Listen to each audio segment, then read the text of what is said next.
بسم اللہ الرحمن الرحیم. عزیزان من، آج جولائی 1969 کی 20 تاریخ ہے اور ہم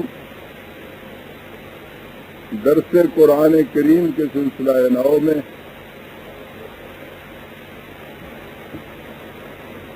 سورہ بقرہ کی آیت 256 سے آغاز کلام کرتے ہیں. سابقہ آیت میں جسے آیت الکرسی کہتے ہیں،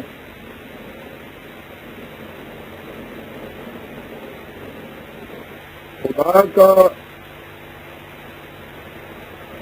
صحیح تصور پیش کیا گیا تھا اور اس تصور کا بنیادی نقطہ یہ تھا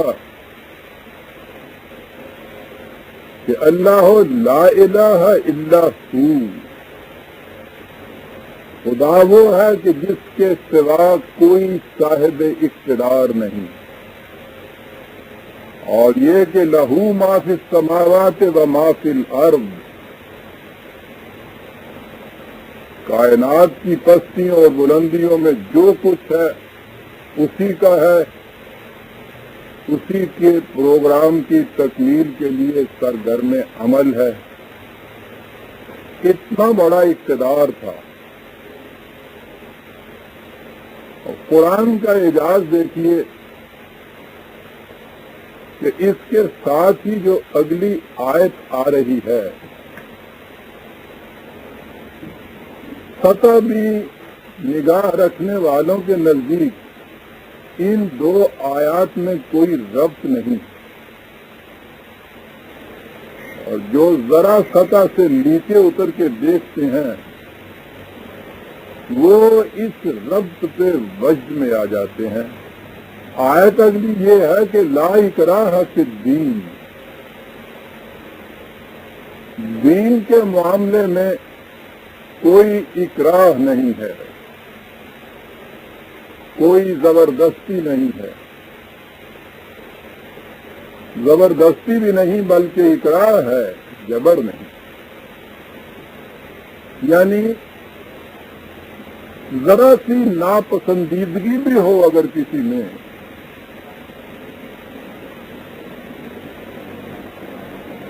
تو وہ بھی دین کے اندر نہیں آ سکتا.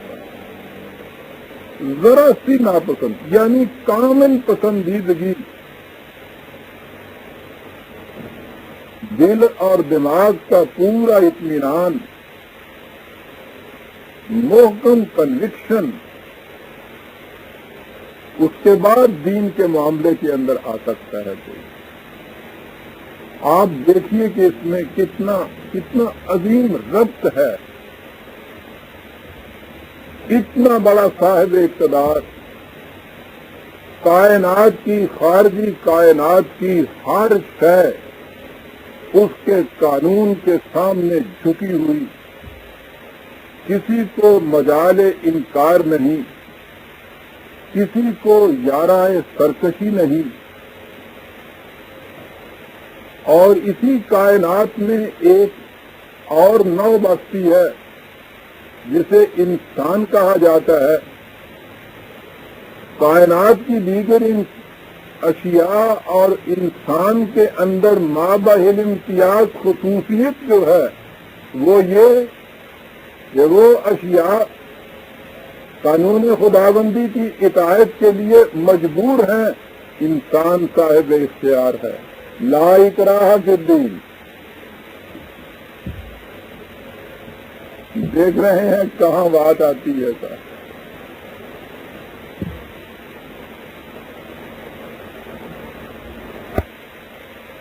قرآن تو ہر مقام پہ اپنے بنیادی تصورات کو اجاگر کر کے دیتا چلا جاتا ہے. لہو ما فی السماوات والارض،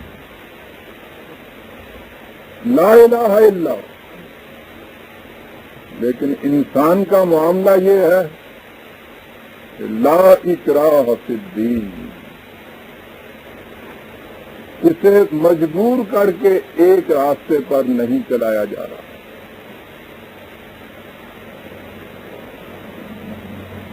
ما فی السماوات والارض،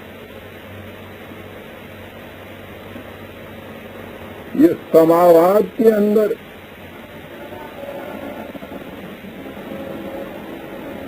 ابھی تک جن افلاک سماوی کے متعلق کچھ بھی سائنس نے انکشافات کیے ہیں، ان کی روح سے یہ نظر آتا ہے کہ زمین ہی نہیں، زمین سے 13 لاکھ گنا بڑا سورج بنائے اپنے نظام شمسی کے. اس کائنات میں اس کی حیثیت ایسی ہے جیسی صحرا میں ایک ریت کے ذرے کی، سمندر میں ایک قطرے کی. غور فرمائیے کہ یہ کائنات کتنی وسیع ہے، اور اس میں ایک ایک پلانٹ، ایک ایک کرہ کتنا عظیم الجثہ واقع ہوا ہے، اور اس کی زنجیروں میں وہ اس طرح جکڑے ہوئے ہیں کہ اگر اس کی رفتار میں سیکنڈ کے کروڑویں حصے کا فرق آ جائے، اگر اس کی کشش میں ذرا سا بھی کہیں اختلاف ہو جائے، ساری کائنات، اس کے کرے ایک دوسرے سے ٹکرا کے فنا ہو جائے. قانون اور اس کی پابندی اس انداز سے کائنات کی ہر شے میں یہ کیفیت، اسی کائنات میں ایک نو ہمارے سامنے اس کرۂ ارض پہ بسنے والی، کہ جس کے متعلق یہ کہا گیا لا اکراہ فی الدین. ان کے معاملے میں، انہیں دین کے معاملے میں، دین کے معنی ہے قانون کی اطاعت، انہیں قانون کی اطاعت کے لیے کسی قسم کا اختیار ہی نہیں. سوال ہی نہیں پیدا ہوتا کہ وہ اطاعت کریں یا نہ کریں، کریں تو اتنی کریں، اتنی نہ کریں. اور یہاں ایک مخلوق ہے، لا اکراہ فی الدین، قانون کی اطاعت کے معاملے میں کوئی اکراہ اس پر نہیں ہے. یہی بات تھی جو قرآن کے اس قصہ آدم کے تمثیلی انداز میں ملائکہ کی سمجھ میں نہیں آتی تھی، جب کہا تھا کہ انی جاعل فی الارض خلیفہ، میں زمین پر ایک صاحب اقتدار بھیجنے والا ہوں، تو ان کی سمجھ میں یہ بات نہیں آتی تھی کہ اسے کس لیے اس منصب جلیلہ کے لیے منتخب کیا جا رہا ہے. وہ یہ کہہ رہے تھے نانو نسبح بحمدک و نقدس لک. جواب دیا گیا تھا انی عالم ما لا تعلمون.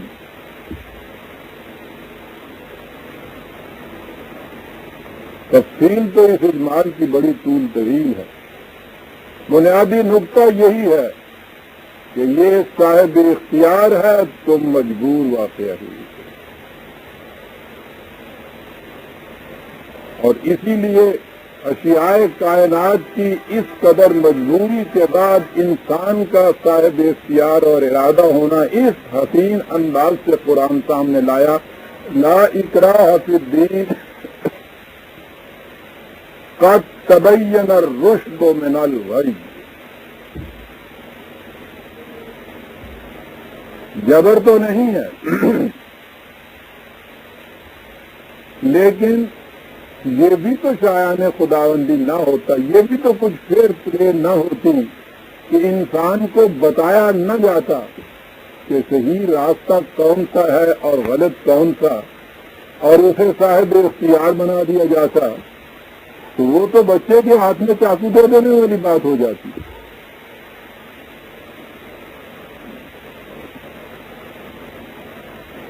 آپ دیکھ رہے ہیں کس حسین انداز میں بات کہی جا رہی ہے. جو مجبور ہے اسے بتانے کی ضرورت نہیں ہے کہ یہ راستہ صحیح ہے، یہ غلط ہے، یہ ادھر جاتا ہے، وہ ادھر جاتا ہے. وہ دوسرے راستے پہ چل سکتا ہی نہیں ہے،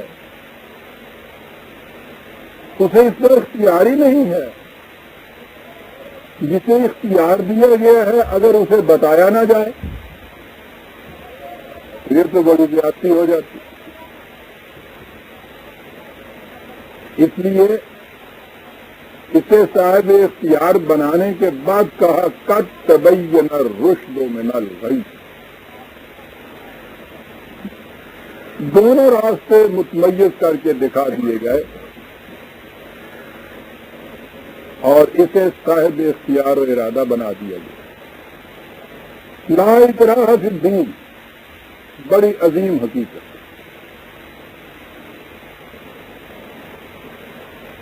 یہاں اتنا ہی کہا قد تبین الرشد من الغی، رشد اور روایت تبین سیما بتا رہا ہے اردو زبان کا، نہایت عمدگی سے واضح ہو جانے والی بات، نکھر کر سامنے آ جانے والی بات۔ مسئلہ یہ ہے انسان کا غلط اور صحیح کیا ہے، رائٹ اینڈ رانگ، اضافی نہیں، ریلیٹو نہیں۔ ریلیٹو رائٹ اور رانگ تو ہم قدم قدم پہ آپ فیصلے کرتے ہیں، دھوکے بھی کھاتے ہیں، غلطیاں بھی کرتے ہیں، نقصان اٹھاتے ہیں، جو اس وقت ہماری مصلحت کے مطابق رائٹ ہے کل ہی وہ ہماری ایکسپیڈینسی کے مطابق رانگ ہو سکتا ہے۔ یہ تو ریلیٹو چیزیں ہیں۔ انٹرنسیکلی فی ذات ہی ایک شے غلط فی ذات ہی صحیح، رائٹ اینڈ رانگ، حق اور باطل، انسانی فلسفے کی ساری تاریخ جو ہے وہ اسی مسئلے کو سلجھانے کی لمبی چوڑی داستان ہے۔ What is right and what is wrong, نہیں سلجھا سکی اس تک، اور یہی وجہ ہے کہ اس کے لیے اسے آسمانی رہنمائی کی ضرورت پڑی۔ فی ذات ہی کیا شے رائٹ ہے اور کون سی رانگ ہے، غلط کیا ہے، صحیح کیا ہے، شر اور خیر کا فیصلہ کرنا۔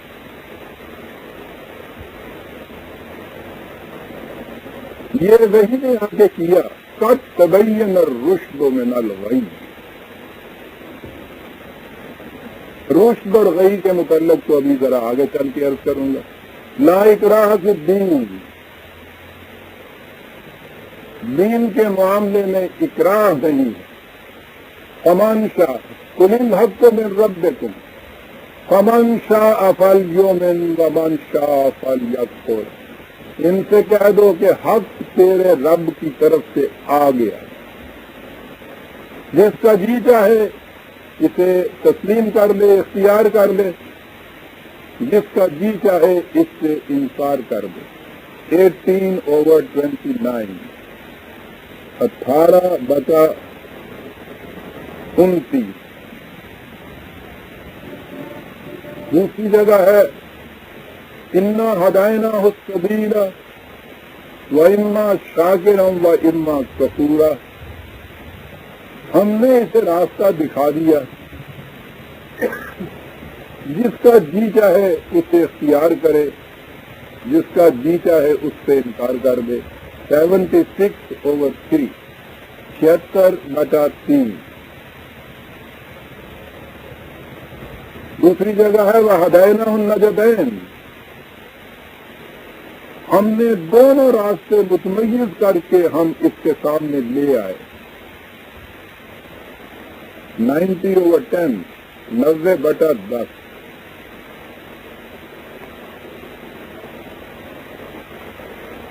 مجبور نہیں کیا جا سکتا،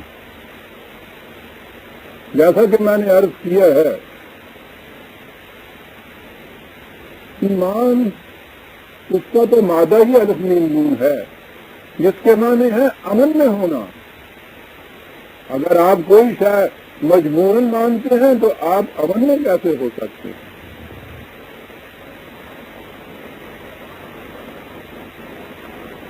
امن میں تو آپ صحیح امن میں تو اسی صورت میں ہو سکتے ہیں کہ آپ اپنے اختیار سے ایک راستے کو اختیار کریں. کنوکشن ہونی چاہیے اس کی، آپ کنوینس ہونے چاہیے اس کے متعلق. یہ جو اقرار ہے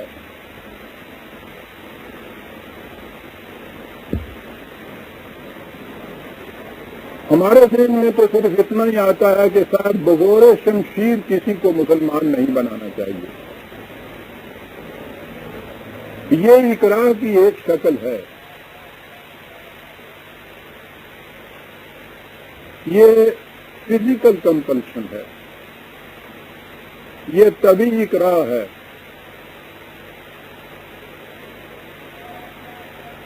اس سے تو انسان بچ بھی سکتا ہے. تھوڑی سی ہمت کی ضرورت ہے، تھوڑی سی جرأت کی ضرورت ہے. وہ لوگ ہمارے سامنے ہیں، ان کی داستانیں ہمارے سامنے آج بھی ہم دیکھ سکتے ہیں کہ جبراً کسی سے کچھ بنوانا چاہا ہے، سخت سے سخت تکلیفیں انہوں نے برداشت کر لی ہیں، لیکن بات نہیں مانی.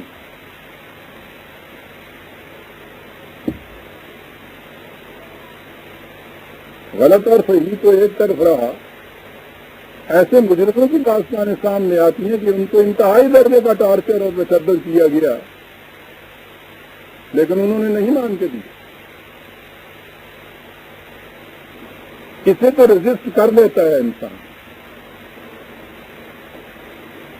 لیکن ایک اکراہ ایسا ہے کہ جسے رجسٹ ہی نہیں کیا جا سکتا، اس سے بچنا بہت مشکل ہے. اور وہ اکراہ یہ ہے کہ انسان کے سمجھنے سوچنے کی صلاحیتوں کو معروف کر دیا جائے اور اس کے بعد پھر جو جی میں آئے منوا لیا جائے.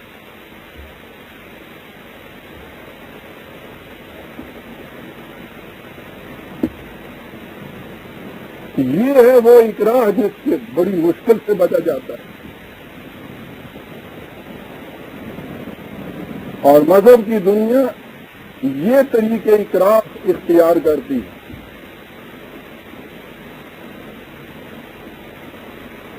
یہ وہ چیز ہے کہ جسے جب تک انبیاء کرام کا سلسلہ قائم رہا اسے معجزہ کہا گیا. جب وہ سلسلہ ختم ہوا تو پھر کرامات شروع ہو گئے. واقعی آپ کی سمجھ میں یہ بات نہیں آئے گی کہ سڑک پہ آپ چلے جا رہے ہیں، ننگ درنگ ولی پیس نیلا کچیلا بو آ رہی ہے، سڑک کے کنارے کسی درخت کے نیچے 4 جھنڈیاں گاڑے ہوئے عجیب قسم کی ہوا بنائے ہوئے بیٹھا ہے، اور اس کے ارد گرد آپ دیکھیں گے اچھے تعلیم یافتہ لوگ، سمجھدار، پڑھے لکھے، صاحب نظم و نسق، بنیادی معاملات کے اندر بڑے قابل اور ہوشیار، سر جھکائے ہوئے بیٹھے ہیں.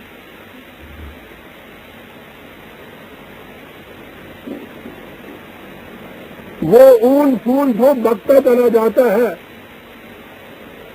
اس کے خود ہی کچھ نہ کچھ معنی کرتے چلے جاتے ہیں. ٹھیک فرمایا حضرت صاحب. جو ہی کسی کے متعلق اس نے آنکھ اٹھا کے کہہ دی کہ نکل جاؤ یہاں سے، کانپنے لگ گیا، تھرتھرا رہا ہے، ڈر رہا ہے، پاؤں پکڑ رہا ہے، یا حضرت معاف کر دیجیے، تباہ ہو جاؤں گا، کہیں کا نہیں رہوں گا. یہ کیا ہو رہا ہے؟ وہ کہتا ہے کہ جاؤ ایک کالے بکرے کی سیری چراہے میں جا کے پھینک. کچھ نہیں سنتا کیا کہہ رہا ہے، کیوں کر دوں، بھاگے ہوئے جا رہا ہے، ڈھونڈ رہا ہے، تلاش کر رہا ہے، نہیں ہو پاتا تو ڈر رہا ہے. یہ کیا ہو رہا ہے؟ دیکھا آپ نے اقراء کی کتنی گہری شکل، کتنی متشدد صورت ہے. یہ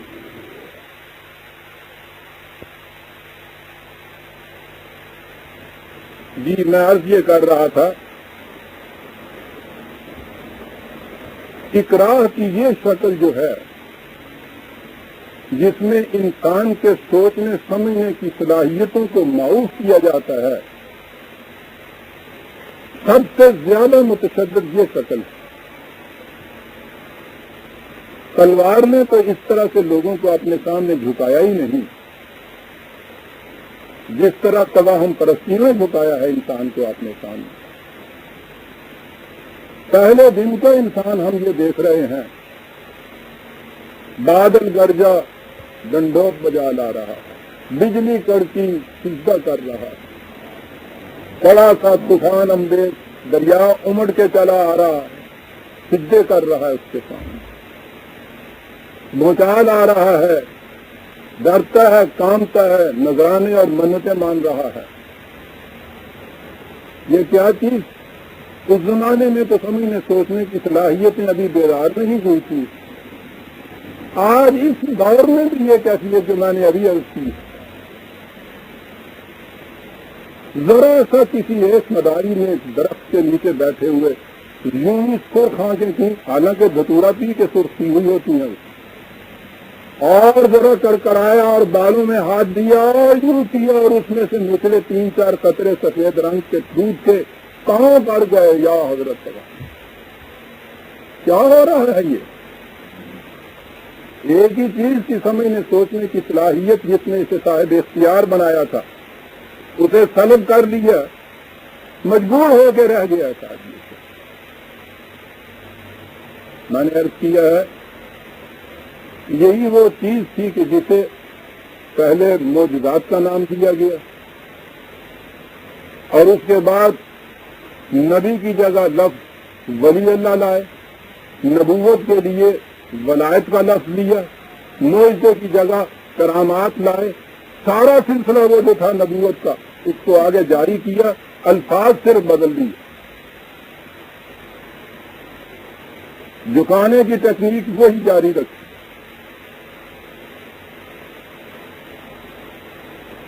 کہتا لا اکراہ فی الدین، کہنے والا کہہ سکتا ہے کہ ٹھیک ہے، تلوار کے ذریعے نہیں، ان طریقوں سے جو منوایا جاتا ہے، کیا یہ اکراہ نہیں ہے؟ اور یہی چیز تھی برادران عزیز، نبی اکرم صلی اللہ علیہ وسلم سے یہ چیز کہی گئی۔ جیسا میں کہا کرتا ہوں، قرآن اس کا دیا ہوا دین مذہب یا ریلیجن کی دنیا کی چیز نہیں ہے، بالکل اس سے الگ ہے، یہ دین ہے۔ مذہب کے ایک ایک قسم کے جتنے بھی باطل تراشیدے تھے، ان سب کی اس نے نفی آن کے کی، تردید کی۔ مذہب سب سے بڑی چیز جو اپنے ثبوت میں پیش کرتا تھا، وہ ہمیشہ معجزہ پیش کرتا تھا۔ قرآن کریم میں شروع سے آخر تک دیکھیے، بار بار مطالبہ ہوتا ہے ان کی طرف سے، بار بار انکار ہوتا ہے۔ ادھر کہا یہ جاتا ہے کہ میں جو کچھ پیش کر رہا ہوں اسے عقل و فکر کی بنا کے اوپر پرکھ کے دیکھو، تم مجھ سے توہم پرستیاں مانتے ہو۔ غور فرمائیے، مذہب کی اسٹیج کے اوپر جو کھڑا ہوا ہے، مذہب کے ایک ایک حصے کی تردید کرتا چلا جا رہا ہے۔ یہی وہ چیز ہے جس کے متعلق کہا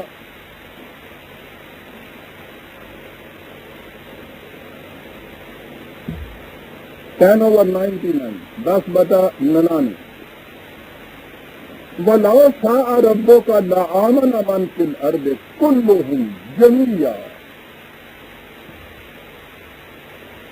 ہمارے لیے کیا مشکل تھا کہ اگر ہم چاہتے کہ انسان ایک ہی راستے پہ چلے، صحیح راستے پہ چلے، جسے ہم دین کی راہ کہتے ہیں، اس پہ چلے، ہمارے لیے مشکل کیا تھا کہ ہم بھی اسے اسی طرح سے مجبور بنا دیتے جس طرح کائنات کی باقی چیزوں کو مجبور بنایا تھا۔ کلہم جمیعا، تمام انسان ایک نوع ہی تو ہے، ہر بکری گھاس کھانے پہ مجبور ہے، ہر مچھلی پانی میں تیرنے پہ مجبور ہے، ہر انسان ایک راستے پہ چلنے پہ مجبور پیدا کر دیا جاتا. کہاں ہمارے لیے مشکل کیا تھا؟ ہم پیدا ہی اس کو اس طرح سے کرتے. ہم نے ایسا نہیں کیا. اس لیے جب ہم نے اس کو صاحب اختیار بنایا ہے تو اے رسول، کیا ان لوگوں کے ان مطالبات کی بنا پر کہ کوئی معجزہ دکھائیے اور اس طرح سے عقلوں کو معروف کر کے لوگوں کو ایمان کی طرف لائیے. آفا انتا تکرہ الناس حتی یکونوا مؤمنین، کیا تم پھر لوگوں کو مجبور کر دے گا کہ وہ ایمان لے لیں؟ کیا بات!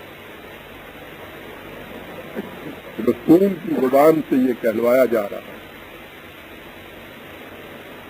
مجبور کر کے ایماندار بنانا ہوتا تو اتنے لمبے بکھیرے کرنے کی ضرورت کیا تھی؟ ہمیں نے پیدا ہی ایسا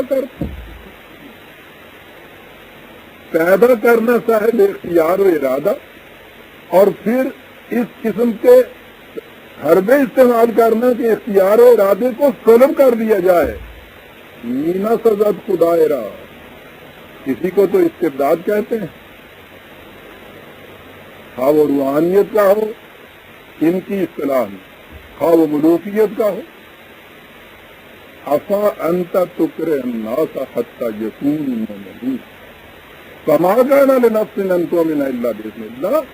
ایمان لانا تو خدا کے مقرر کردہ قانون کی روح سے ہو سکتا ہے، اور وہ قانون کیا ہے عزیزان من؟ غور سے سننے کی چیز ہے. وَيَجْعَلُ الرِّجْسَ عَلَى الَّذِينَ لَا يَعْقِلُونَ، جو لوگ عقل و فکر سے کام نہیں لیتے ان کو معاملہ مشتبہ رہ جاتا ہے. اپیل عقل و فکر سے کی جا رہی ہے. معجزہ و کرامت کے معنی یہ ہے. معجزہ تو عجز سے ہے جہاں عقل اور فکر عاجز ہو گئے انسان کی. یہ کرامت اسی کو آپ کہتے ہیں نا جہاں آپ بات سمجھ نہ سکیں کہ یہ کیسے ہوا. یوں ہی بات سمجھ میں آ جاتی ہے، آپ کہتے ہیں ہاں میں نے کہا میں نکال لاؤں گا. بچے کرتے پھرتے ہیں پھر اس کے بعد اسی قسم کی بات ہے. لیکن جب وہ عقل عاجز آتی ہے جس مقام پر، اسی کو آپ معجزہ کہتے ہیں. اور قرآن کہتا ہے کہ قانون یہ ہے ایمان لانے کا کہ جو شخص عقل و فکر سے کام نہیں لیتا اس سے معاملہ گدلا رہ جاتا ہے. عجیب لفظ ہے قرآن نے استعمال کیا. کنفیوز ہو جاتی ہے بات، صاف نہیں ہوتی اس کے سامنے بات. یہ ہے وہ ایمان لانے اور نہ لانے کا معیار، یہ ہے طریق. عقل و فکر سے کام لیجیے، بات صاف ہو جائے گی. جب صاف ہو جائے تمہارے سامنے بات تو پھر تو عقل اس کو مانے گی. اس ماننے کا نام ایمان ہے. لہذا جب کہا لا اکراہ فی الدین تو آپ نے دیکھا کہ کتنی عظیم حقیقت ہے جسے قرآن نے بیان کر دی. وہی چیز نہیں ہے کہ تلوار کے ذریعے کسی کو مسلمان نہیں کیا جاتا. یہ وہ چیز ہے کہ جسے کسی نے اقرار آج تک سمجھا ہی نہیں تھا مذہب کی دنیا میں. یہ ایمان لانے والے تو کہتے تھے کہ صاحب ہم تو دیکھ کے ایمان لائے ہیں. کیا چیز دیکھ کے ایمان لائے ہیں؟ وہی جو بالوں سے دودھ نکلتا تھا. عقل و فکر کو معروف کرنے کے بعد عزیزان مان ضمن بات یہ سامنے آ گئی. میں نے گزارش کیا ہے کہ قرآن کریم میں شروع سے آخر تک دیکھ جائیے مطالبے ہوتے ہیں معجزے. اس لیے کہ توہم پرستی کا زمانہ، مذہب کے اندر ڈوبی ہوئی وہ قومیں، ان کے نزدیک تو ایک ہی ثبوت ہو سکتا تھا صداقت کا، دعوے کی صداقت کا، کہ کوئی نہ کوئی کرامات دکھائی جائے، کوئی نہ کوئی معجزہ دکھایا جائے. وہ مانگتے تھے. قرآن بار بار اس کا انکار کرتا ہے، اعتراض کرتا ہے، ان کا مذاق اڑاتا ہے اس مطالبے کرنے والوں کا. اور اس کے بعد ہماری کیفیت یہ کہ اتنی بڑی ضخیم کتابیں ہمارے ہاں ہیں نبی اکرم صلی اللہ علیہ وسلم کے معجزات گنائے ہوئے، حتیٰ کہ یہ چیز آپ کے ہاں بنیاد میں داخل کر دی ہے کہ معجزہ دلیل نبوت ہوتا ہے۔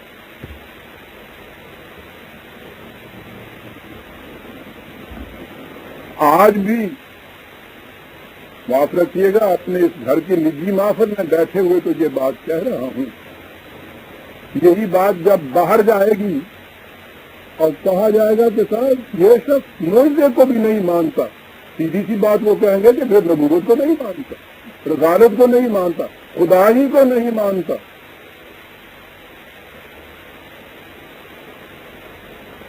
اور قرآن یہ کچھ کہتا ہوا چلا جا رہا ہے، اتنی ضخیم کتابیں۔ آج کے دن کی نسبت سے بات ضمن سامنے آ گئی ہے، ان میں شق القمر کا موجود بڑی غور طلب بات ہے عزیزان من۔ میں نے کہا ہے نا کہ ضمن آج کے دن میں، آج جانتے ہیں کہ چاند کی نسبت سے آج کا دن انسانیت کی تاریخ میں کتنا اہم دن ہے۔ آج رات جو آنے والی ہے،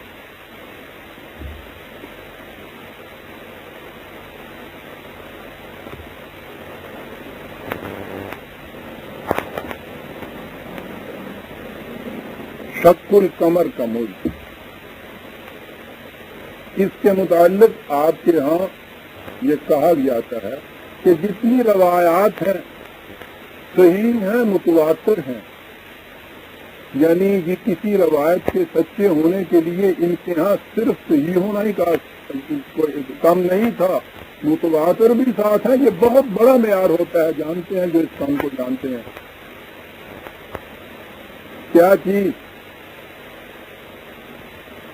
کہ کفار نے حضور سے معجزہ طلب کیا، سامنے چاند تھا، پورا چاند چوندی تھا، آپ نے انگلی سے اشارہ کیا، چاند کے دو ٹکڑے ہو گئے،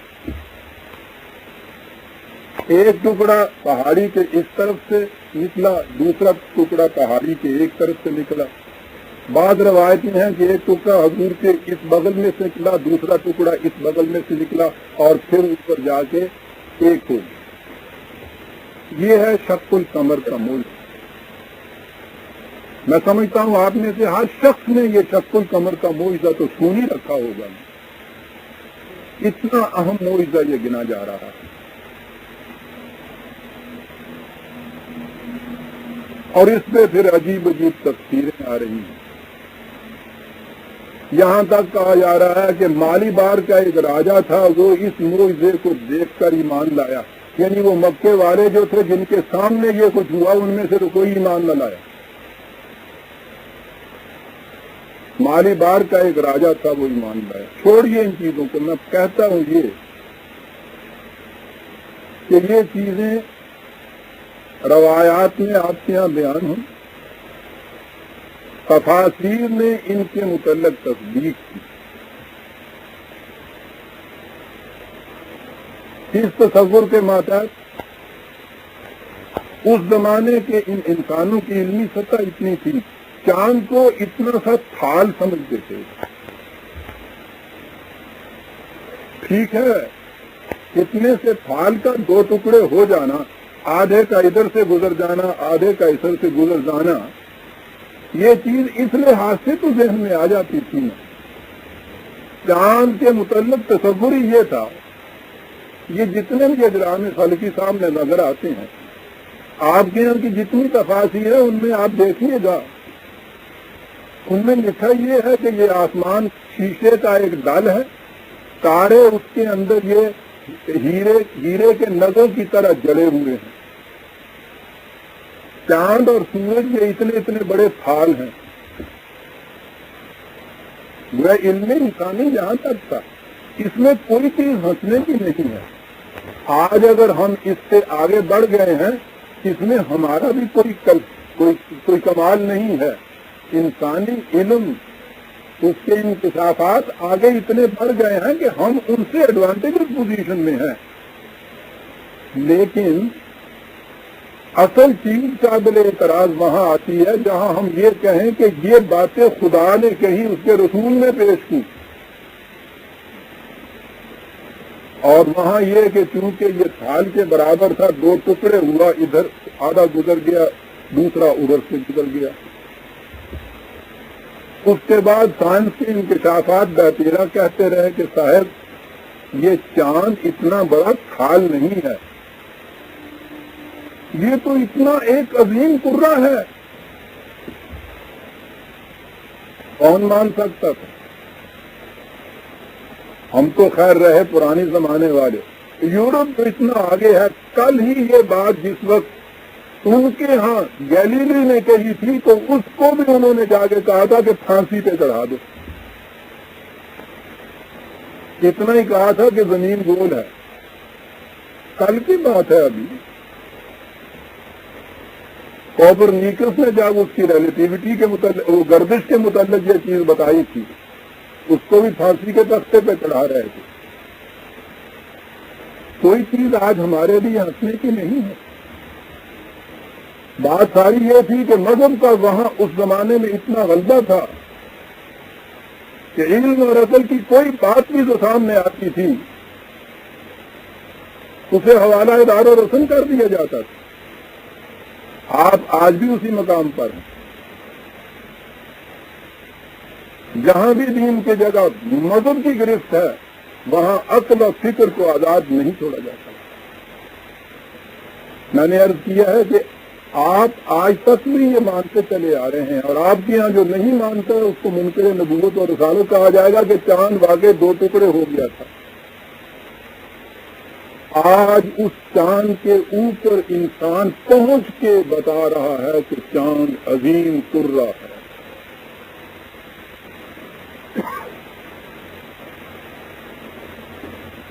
مذہب پرست طبقے کی آج بھی یہ کیفیت ہے۔ چند سال گزر جو سب سے پہلے اسپوتنک جب روس نے بھیجا تھا تو بات یہ چلی کہ یہ چاند کے اوپر چلے جا رہے ہیں، یوں ہی بات تھی، چاند پر چلے جا رہے ہیں۔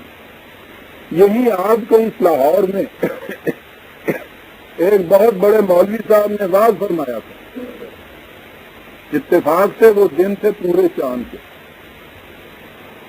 انہوں نے کہا یہ تھا کہ آج تو چاند ہے نا اتنا بڑا، اس پہ تو خیر جا کے ٹک جائیں گے، اتر جائیں گے۔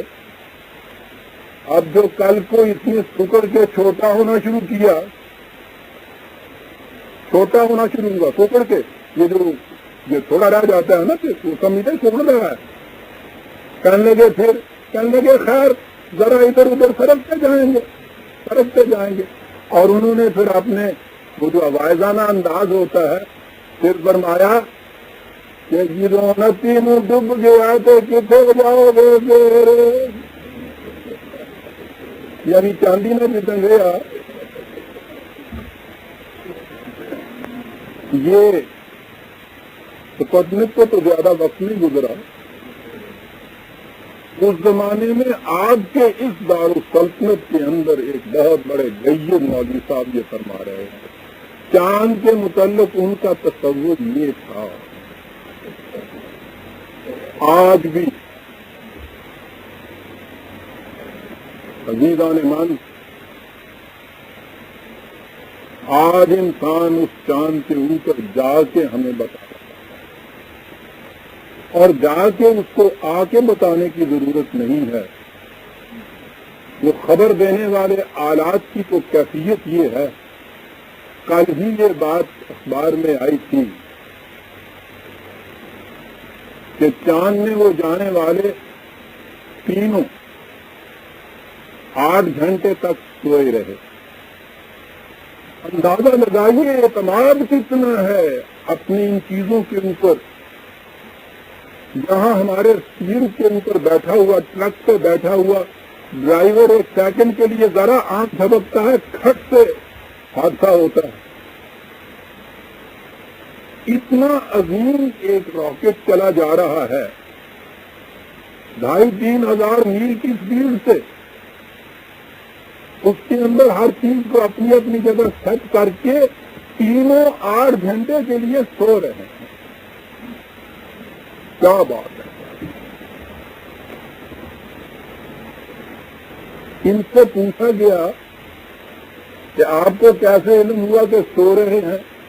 ان کی طرف سے تو کوئی پیغام نہیں آ رہا تھا، ہو سکتا ہے کہ جاگتے ہوں تو پیغام آ رہا تھا۔ آپ کو معلوم ہے کیا بتایا انہوں نے کہا کہ ان کے دل کی دھڑکن کی جو آواز نیچے آ رہی تھی، سونے والے کی اور ہوا کرتی ہے، جاگنے والے کی اور ہوا کرتی ہے، اس سے ہمیں معلوم ہوا کہ سو رہے ہیں۔ کیا بات! خبر ناموں کی یہ کیفیت ہے کہ دل کی دھڑکنیں ریکارڈ ہو رہی ہیں، اور دھڑکن سونے والے کی اور جاگنے والے کی میں جو فرق ہو سکتا ہے وہ ریکارڈ ہو رہا ہے۔ کہا گیا کہ پھر وقت معینہ کے اوپر جی چاہا جگا دیں۔ ساتھی نے کہا کہ نہیں، انہیں کل رات بہت لمبا کام ہے، زیادہ جاگنا ہے، تھوڑا سا اور سو لینے دیں۔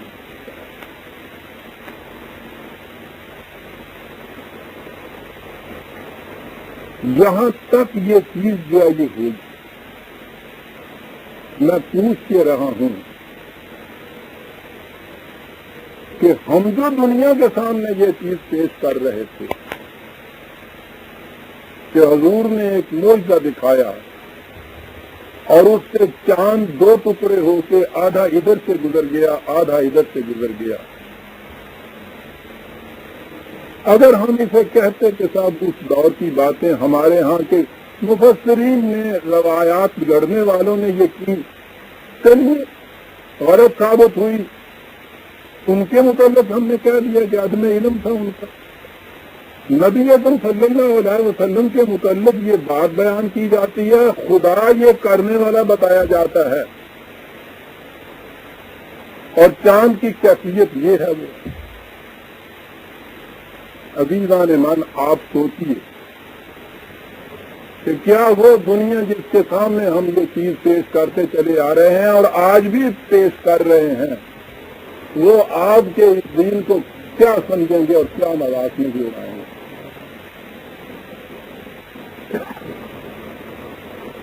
معجزہ آپ چاہتے ہیں؟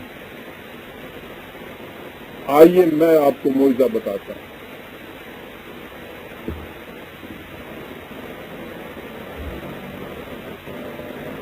چھٹی صدی عیسوی ہے نا جب قرآن نازل ہوا،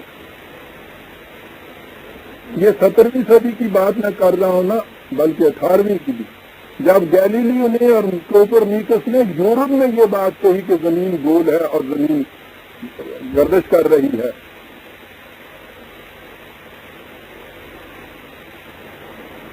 ابھی کل کی بات ہے یہ کہ ان کے متعلق ان ارباب علم نے جو آج آسمان پہ پہنچ رہے ہیں، انہوں نے یہ کہہ دیا کہ پھانسی پہ لٹکا دو ان کو۔ یہ کیا بات کہہ رہے ہیں؟ چھٹی صدی عیسوی کے اندر کسی کا ذہن اس طرف جا سکتا تھا کہ یہ کرے ہیں کیا آسمان سے؟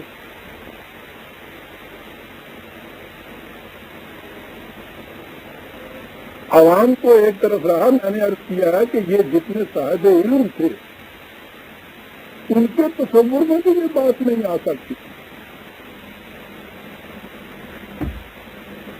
آپ دیکھنا چاہتے ہیں کہ معجزہ کسے کہتے ہیں؟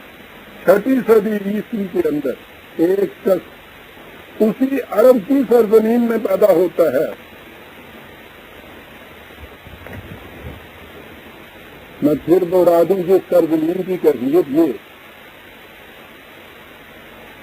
کہ حضور کی بعثت کے بھی 2-250 سال بعد یہ جو احادیث یا روایات آپ کے ہاں کی مدون ہوئی ہیں، یہ 200-250 سال بعد ہوئی ہیں، اس میں بھی یہ چیز آ گئی نا کہ چاند نیچے اترا تھا، 2 ٹکڑے ہوا تھا، آدھا ادھر سے پاس ہوا، ادھر سے۔ لوگوں کا ذہن ابھی اس سطح پہ تھا نا کہ لوگوں نے اسے تسلیم کیا۔ خود آپ کے ہاں کی علمی سطح اور ذہنی سطح بھی لوگوں کی ابھی اتنی تھی، باقی دنیا بھی ان کو ٹمٹماتے ہوئے چراغ ہی سمجھ رہے تھے۔ کوئی نہیں یہ سمجھ رہا تھا کہ یہ کوئی کتنے مریض کرے ہیں، یہ چیز کہ ان کے اندر بھی کہیں لائف یا زندگی ہو سکتی ہے۔ دنیا ساری کا لٹریچر عزیزان ایمان اکٹھا کر لیجیے آپ، چھٹی صدی سے پہلے کا سارا، کہیں یہ چیز اشارتاً کنایتاً بھی یہ نہیں ملے گی کہ یہ جو اجرام ہیں ان کے اندر بھی کہیں زندگی کے آثار ہو سکتے ہیں، کوئی شاید زندہ بھی ہو سکتی ہے۔ 6 صدی عیسوی میں عرب کی اس سرزمین میں جو نسبتاً باقی دنیا کے مقابلے میں اور زیادہ تاریخ تھی، اس کے اندر ایک شخص جو ان پڑھ تھا۔ کیا بات ہے صاحب، میں عرض کر رہا ہوں اس پس منظر میں معجزہ دیکھیے گا۔ زمان کے اعتبار سے 6 صدی عیسوی، مکان کے اعتبار سے عرب کی سرزمین، انفرادیت کے اعتبار سے وہ شخص جو یہ دنیا کے علوم جس نے کسی کے الفبے تک بھی نہیں پڑھی، وہ شخص یہ کہتا ہے کہ وَمِنْ آیاتِہِ، تم خدا کی نشانیاں مانگتے ہو۔ معجزہ نشانی آیت کا لفظ اس کے لیے استعمال ہوتا ہے۔ معجزے مانگتے ہو، اس کے معجزات میں سے، اس کی نشانیوں میں سے یہ بھی ہے خلق السماوات والارض، اس ارض اور سماوات کا پیدا کرنا۔ سماوات کے اندر اس ارض کے اوپر جتنے بھی جو کچھ تم آپ کو یہ نظر آتا ہے یا نہیں نظر آتا، جو کچھ بھی اوپر ہے اس کے لیے یہ لفظ آتا ہے عربی زبان میں، پستیوں اور بلندیوں کا پیدا کرنا۔ اور آگے غور طلب عزیزان من، وما بث فیہما من دابۃ، اور ان سب ان کے اندر، سب نہیں، ان کے اندر زندہ چلنے والی مخلوق جو ہے وہ یہ ہے اس کی نشانیوں میں سے۔ سماوات میں وہ 6 صدی عیسوی میں عرب کے خطے میں ایک ان پڑھ شخص یہ کہہ رہا ہے کہ یہ جو زندگی پھیلی ہوئی ہے ان اجرام فلکی کے اندر، اس عرض کے اندر، یہ اس کی نشانیاں ہیں۔ اور آگے سنیے عزیزان من، وہ بات جو ابھی 4 سال 5 سال پہلے تک بڑے سے بڑے سائنسدان کے ذہن میں بھی نہیں آ سکتی تھی۔ الفاظ سنیے، وَهُوَ عَلَىٰ جَمْعِهِمْ إِذَا يَشَاءُ قَدِيرٌ، اور وہ اس پہ قادر ہے کہ جب اس کی قانون مشیت کا تقاضا ہو تو وہ ان کو ملا دے آپس میں۔ اللہ اکبر، آپ معجزہ مانتے ہیں، کسے معجزہ کہتے ہیں؟ 42/29، 42/29، وَهُوَ عَلَىٰ جَمْعِهِمْ إِذَا يَشَاءُ قَدِيرٌ۔ عزیزان من، یہ ہے معجزہ۔